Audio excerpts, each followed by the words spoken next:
In the autumn of 1843, during a routine drainage excavation along the edge of a modest canal project in southern Ohio, workers struck something that wasn't supposed to be there.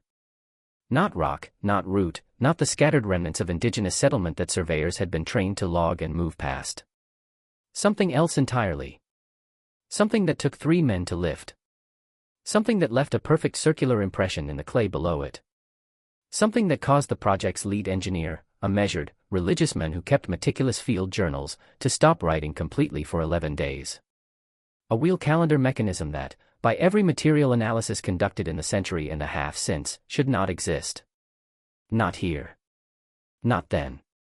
Not ever. Not built from the materials it was built from. Not arranged in the configuration it was arranged in.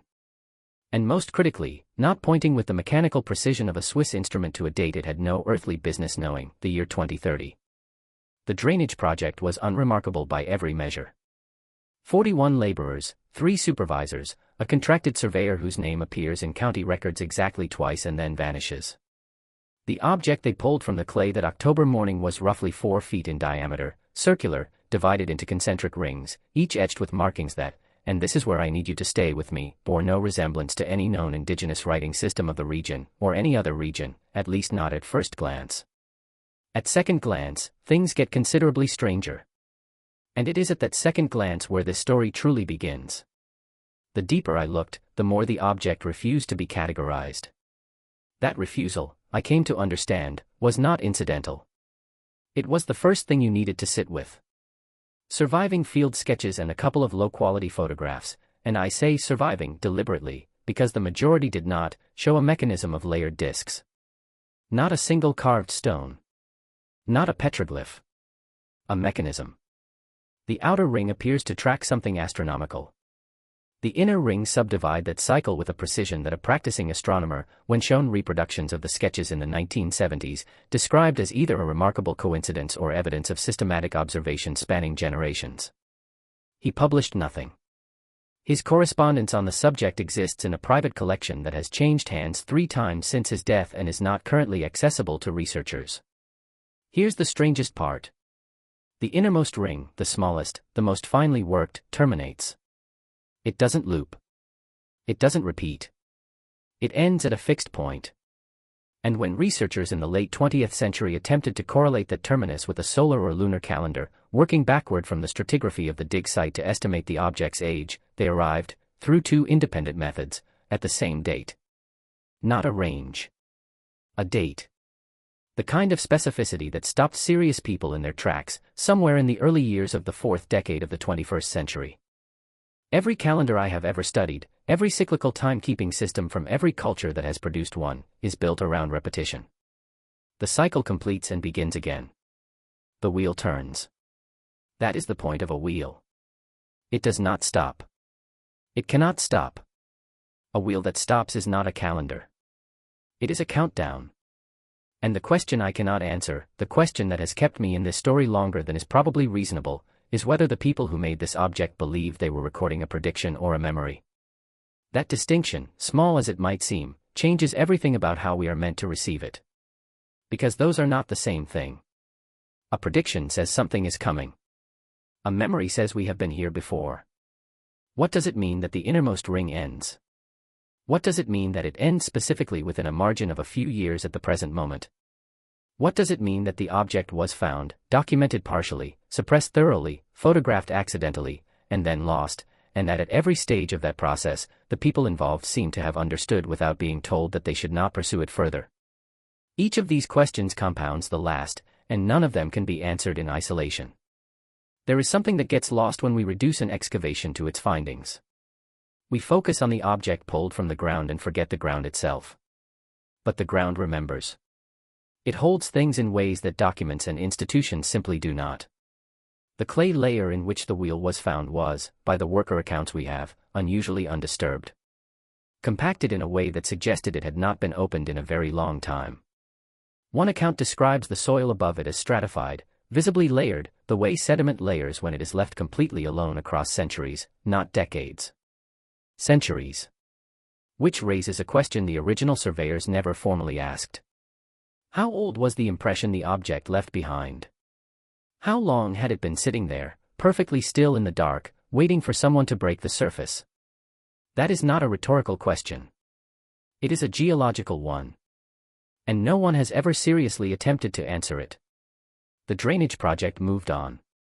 The canal was completed. The ground was closed again. And whatever the Earth had been trying to show us went back beneath it. The engineer's journal resumes after 11 days with a single entry.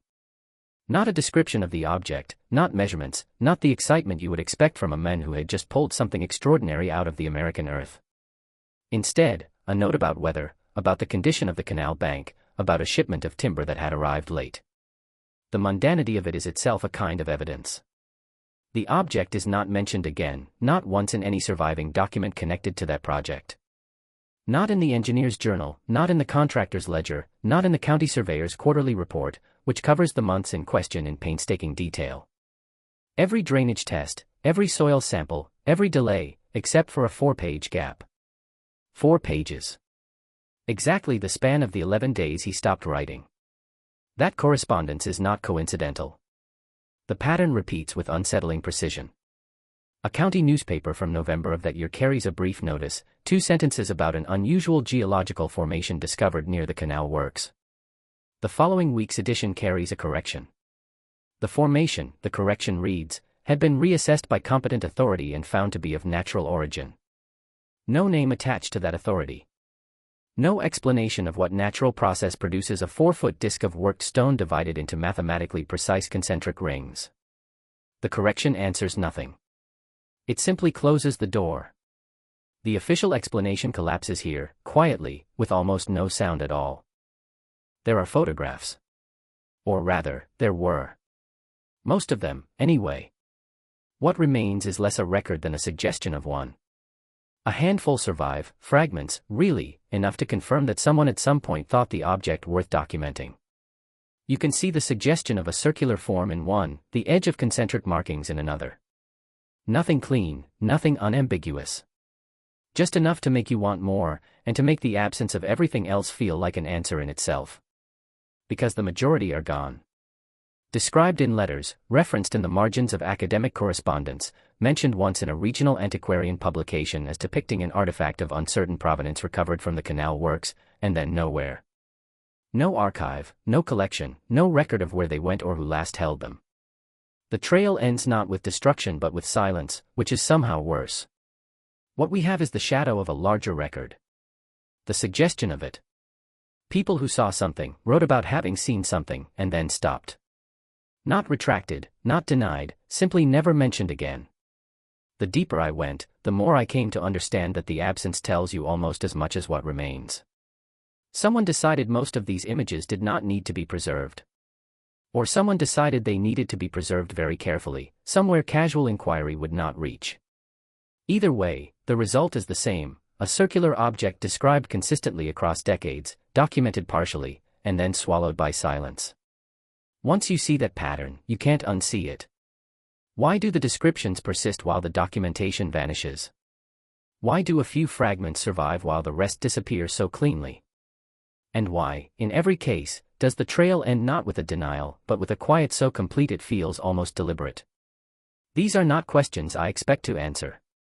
They are questions I think we are obligated to keep asking. The silence was deafening. No one has ever produced a satisfying translation of the symbols etched into the outer rings.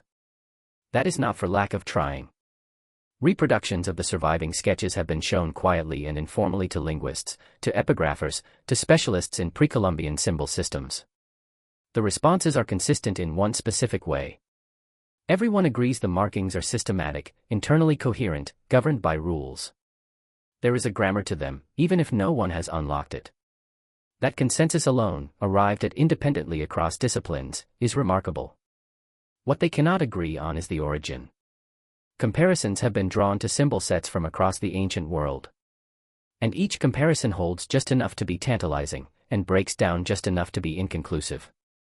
As if the markings belong to a tradition that influenced others, or was influenced by all of them, or predates the distinctions we use to separate them. The pattern repeats with unsettling precision. The closer you look, the less it fits any single box. And the less it fits, the more significant that becomes. It is the kind of significance that serious scholars tend to set quietly aside. Let me set aside the calendar question for a moment. Let me just talk about the object as an object, because even stripped of its implications, it is extraordinary. The stone appeared to be not local to southern Ohio. The mineral composition suggests origin points that range from the upper Great Lakes to, in the most conservative reading, somewhere significantly farther. The working of the surface is, by any honest assessment, extraordinarily fine. The tolerances between the concentric rings, the gaps, where they can be measured from surviving sketches and photographs, are consistent across the disk to a degree that suggests either tools we have not accounted for, or a process of refinement so patient and so systematic that it reframes everything we think we know about pre-contact craft in the region. Not improvised. Not ceremonial in the rough-hewn sense we typically assign to ancient objects when we want to stop asking questions. Precise. Calibrated. Intentional in a way that implies not just a maker, but a system, a tradition, a body of knowledge being applied, not invented. That distinction between invention and application is one worth pausing on. And here's where the technology question becomes impossible to ignore. The calendar function, if that is what it is, requires an understanding of astronomical cycles that takes generations to accumulate. You do not calculate the precession of the equinoxes in a single lifetime. You do not build a terminus point, a specific, non-repeating endpoint, without a theoretical framework sophisticated enough to conceive of endings in the first place. This raises a simple but critical question. Who taught them to think about time as something that could run out? And what did they believe was waiting at the end of it? Here is what the record, fragmentary as it is, suggests happened next. And the fragmentation itself is part of the story. Sometime in the winter of 1843 or the very early months of 1844, the object was moved. Not to a university, not to a government survey office. Not documented, not studied, not placed in the emerging tradition of American antiquarianism that was at that very moment producing significant public interest in Ohio's earthworks. It was moved quietly, privately, to where we cannot say with certainty. But the clay impression it left behind, described in one surviving worker's account written decades later as part of a broader reminiscence about canal labor, was deliberately filled. The worker recalled being instructed to pack the impression with fresh clay brought from another part of the site, to make the ground look undisturbed. He recalled being told that the object had been sent to proper hands. He recalled that no one asked questions. The ease of that silence, decades later, still strikes me as significant. As if they were following instructions they didn't fully understand. The evidence suggests something much larger than one object, one site, one moment of bureaucratic inconvenience. The pattern of suppression, missing journal pages, the corrected newspaper notice, the misfiled photographs, the unpublished analysis. This pattern does not emerge from a single decision. It is too distributed, too consistent across too many years and too many different actors who could not have coordinated their silence unless that silence was somehow the expected response. Not conspiracy, exactly. Something older than conspiracy. A habit. One that appears to have been rehearsed long before 1843. What keeps this from being a single strange story is the corroboration, not of the object itself, but of the response to it. And that distinction matters more than it might initially seem. Across the decades following 1843, scattered references surface in sources that have no apparent connection to each other. A passing mention in a private letter. A footnote withdrawn from a published monograph before final printing, visible only because an earlier draft survived in a university collection. A brief notice, then a retraction. Each instance small, each one taken alone easily dismissed. But taken together, the evidence suggests something much larger than one buried object and one embarrassed engineering project. It suggests a pattern of recognition. People encountering this story, grasping its implications, and then stepping back from it. Not debunking it, not investigating it fully, simply setting it down and walking away, as if they understood instinctively that some doors, once opened, could not be closed again on comfortable terms. That instinct, repeated, reliable, almost reflexive, is worth naming for what it is. That instinct, repeated across generations, is its own kind of data. And I find I cannot stop thinking about what it means. I cannot tell you where the object is now. I can tell you that certain archival requests I made in the course of this investigation were denied on grounds that were, charitably, unusual. I can tell you that one institution acknowledged the existence of a relevant file, and then in a follow-up communication stated that no such file had been located. Once you see the shape of this, you can't unsee it. Not one mystery, not a single eccentric discovery that slipped through the cracks of history. A pattern. The same response across 180 years, applied to the same object. Find, record, partially suppress, quietly move, and then silence, as if the silence were the final ring of the mechanism. As if the silence were itself part of the design. And if that is true, then the silence is not an ending. It is an instruction. Who built something designed to be found and then hidden? Who calibrated a calendar to end not at a round number, not at a mythological moment, but at this particular window of years, our years, the years we are living through right now? What did they know that we are only beginning to suspect? And the question I return to every time, the one that keeps the whole thing open and unresolved and impossible to simply file and move past: why does the wheel stop? Not where does it stop. Not when. Not under which rock or in which archive or in which private collection it currently sits, waiting. Why? A wheel that is built to stop is not a wheel. It is a message. And every message, no matter how old, no matter how deeply buried, is addressed to someone. I'm beginning to think it might be addressed to us.